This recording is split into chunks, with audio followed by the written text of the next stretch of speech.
tendencies. And Ayurveda is how we express this energy in our bodies. All right, so what I want to introduce Dr. Scott very briefly. We're going to do a very short bio. So for those of you who don't know us, Dr. Scott Keller. Guys, thank you so much for coming again and sharing your Sunday with us. What we're going to share with you is definitely what I would consider some heavy-duty intellectual property. It's a little bit of information, so if you want to take notes, I would strongly suggest it. Because at the end of this little period, this hour or maybe hour and 10 minutes or so, we want to go around the room and do some of our own individual exploration into your own personal charts, whether it's the astrological and Ayurvedic connection. For those of you who don't know me, my name is Dr. Scott Keller. I got my start in astrology at a very early age. My mom's not here, so I'm going to say this quick before she gets here. She had me doing astrology at 4 years old. I start at 4 years old. I was doing astrology. She's famous and she's very, very well versed, and some of you know who she is. I used astrology in my practice as a major diagnostic tool in order to extract more information from the patients. There's no limit for what resources you can use when it comes to diagnosing a person. I started to use Ayurvedic medicine a short while after that as a way of expanding my practice too. And one of the things that is really, really important, as I've done these health talks and these lectures for many years, is that Ayurveda, has anybody heard, everybody's heard of Ayurveda before, right? Good. So you have all we need is just a smidge of a foundation of what Ayurveda is, because we're going to go into it pretty deeply. But Ayurveda and astrology was always designed to be utilized together. They were sciences that were created at the same time, and they were never designed to be separated. Now, I've been working at the Edgar Cayce Foundation in New York for the last 27 years.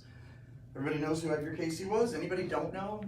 You don't know who Edgar Cayce was? Edgar Cayce was, I guess the simplest way to explain this is our modern day Nostradamus, our prophet that was with us in the 20s, 30s, and 40s. He's referred to as the sleeping prophet, who went into sleeping trance-like state, and he manifested and he channeled some of the world's greatest information. He talked about many souls that had been living in Atlantis. He did 20,000 life readings for people from like Clark Gable to Betty Grable to all these well-known stars, and he helped people who were at the end of their ropes on finding cures for frequently seemingly incurable diseases. I have the dubious honor of becoming the first Caycean chiropractor to work at one of those foundations called the Association of Research and Enlightenment. And in that time, I acted as a chiropractor, an astrologer, an Ayurvedic medicine doctor, a natural medicine doctor, and a couple of other things. So I think our goal for today, our most important objective, for those of you who know just a little bit about astrology and Ayurveda, is number one, to connect them, but also be able to use, we were just talking about it with Jamie a few minutes ago, astrology and Ayurveda for everything in your life, right down to what body parts you're going to put your tattoos on. Okay? And by the end of today, we want to make sure that you're all able to do that, know where to put your tattoos. So my name is Anabella, and I am a certified holistic coach. I'm also an eating disorder recovery specialist. I am an energy healer. I've been studying energy healing for a very long time. And the reason I became involved in this world of natural healing was as a result of searching alternative ways to help my own daughters recover from their eating disorders. At that time, I was living really in a state of despair, and I was able to transform my life to, a joyful and whole, complete life. And a way to pay forward is to help others transform their lives as well. My background is very different from Dr. Scott Keller. I come from a very traditional Catholic family. However, we are all born intuitive and psychic. It was not, I would say, it wasn't encouraged in my life. However, I am here as an intuitive healer, and I crossed paths with Dr. Scott Keller, and even though he has been doing this connection with Ayurveda and astrology, his own medical intuition and medical and clinical diagnosis, there was a missing link in his formula. And this missing link was the implementation or the follow-up with the clients or his patients in order to see how to implement whatever was shared during the readings. So that this is when I come along, and together we created this healing approach called the Full Healing Package, where we offer follow-up, and with some of our clients who are here today, and thank you so much for being here and support us, we are helping them not only during the reading, but after the reading to implement different lifestyle changes. So I would like to know, does everybody know about astrology? Yes? Everybody knows about astrology? At least a little bit. A little bit. Okay. It's not necessary, but it's Oh, helpful. okay, that's fine. We're going to So- explain everything anyway. Yes, astrology and Ayurveda are considered the most ancient forms of medical diagnosis. Today, physicians still are required to take the Hippocratic Oath. Does anybody know who Hippocrates is? Yes. Great. So Hippocrates, the father of modern medicine, said a physician without a knowledge of astrology had better call himself a fool than a physician. So even though he said this at the year 450 before Christ, physicians are still required to take the Hippocratic Oath, but astrology is sometimes viewed as this woo-woo thing, or Ayurveda, so it's crazy. We live in a transformational time, and now more than ever, we're using astrology and Ayurveda to improve not only our health, but every area of our lives. Back in the Dark Ages, Ayurvedic medicine and astrology we segue away from using these two ancient techniques because of the dogmatic religious order. You probably know all about this. Notice how it says the gloomy castle. There's no light in it. I love it. It was practiced secretly in Europe, openly in Asia and other parts of the country.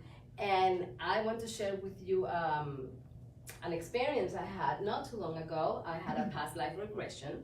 I was regressed to approximately like the year 1864. I was a British alchemist. And I was in fact practicing in secret because of the fear of persecution. So how far is far enough? I went to this past life regression in order to overcome my fears. And I was able to get to the root of this issue. I was practicing and fearful of being persecuted. So today, Dr. Scott is going to now tell us how we can use these amazing tools to create abundance. Cool, thank you. It's interesting. First of all, I love the gloomy castle. That is hilarious. One of the reasons that I did this was because I've been working as a physician, but also as a channeler, doing readings for clients. We would do medical intuitive readings, we would do astrological readings, we would coordinate it with the Ayurveda.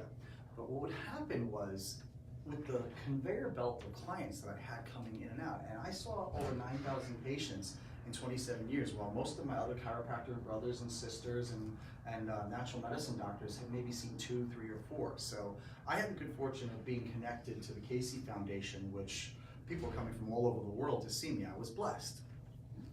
However, the problem was that when I would do readings, and I compile charts on most of these people, after you go and do this reading and you touch a person's soul, you talk about things that are the most deep, personal things in their life that they have to change. We've done this already with a number of you guys here. You know how deeply we can go. If they're not an ongoing client or patient of mine, I frequently lost touch with them. So about a year ago when Anabella and I got together, we really, I just fell in love with the idea of having somebody who could coordinate my patient base and our client base, and not only do the amazing astrological and Ayurvedic work that we do, but also continue to follow up as we do with a number of the people here today. All right, that's the reason why I did it. Now let's move on. You might want to take a couple of notes because we're going to go fast and it might be a little bit of a data dump. You want to, I know you always love taking notes. I have something for you. Do you have a pen or something? There's an extra one right Oh, in my bag, there's some paper and a pen, because later on, when we get to doing some of the individual readings where we go around the room, we want you to remember just a little bit, be able to cross-reference. We have some handouts for everybody. Oh, you know what? I can write on the handout. Let's write on the handouts. Where's the red folder? Go ahead and That's what I did last. hand them out now, including all three of them, and then I'll just start moving forward. At least I have something to write with. All right, so we already asked the question. So hello, so everybody knows a little bit about astrology. Yes. If we break down the word astrology, we break it down into two sections. In Greek, astro means the celestial bodies in the universe. Ology is simply the study of. Therefore, the word astrology basically means the study of those very pertinent celestial objects in our universe and how they relate to us as humans on planet Earth. Is that what you asked? You know, it's so interesting. The most powerful governments around the world are using astrology as a way of gaining an advantage on their rivaling governments because it's that powerful. The reason astrology works on a scientific level, the body is made up of 80 to 90% fluids. Those fluids are blood, lymphatic fluid, cerebral spinal fluid, enzymes, proteins, neurotransmitters, and all those liquids that are in the body are affected and subjected to the effects of gravity. It's scientifically proven that the heavier weighted object is, the more it has pull on any liquid substance. Any object that has density has gravitational pull. Isaac Newton proved this. Sitting under the apple tree, all of a sudden bonked on the head. He says, oh, there must be a gravitational force pulling this object to the earth. Newtonian physics states that the more dense and large an object is, the greater the gravitational pull is.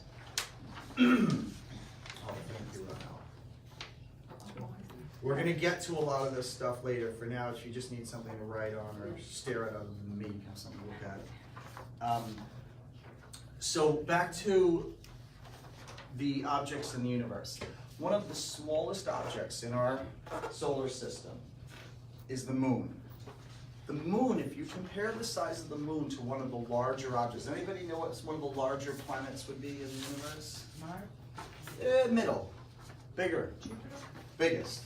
Which incidentally also represents how we experience abundance in our lives. There is a scientific crossover for this, so you're not just going to take my word for it. All of this can be validated.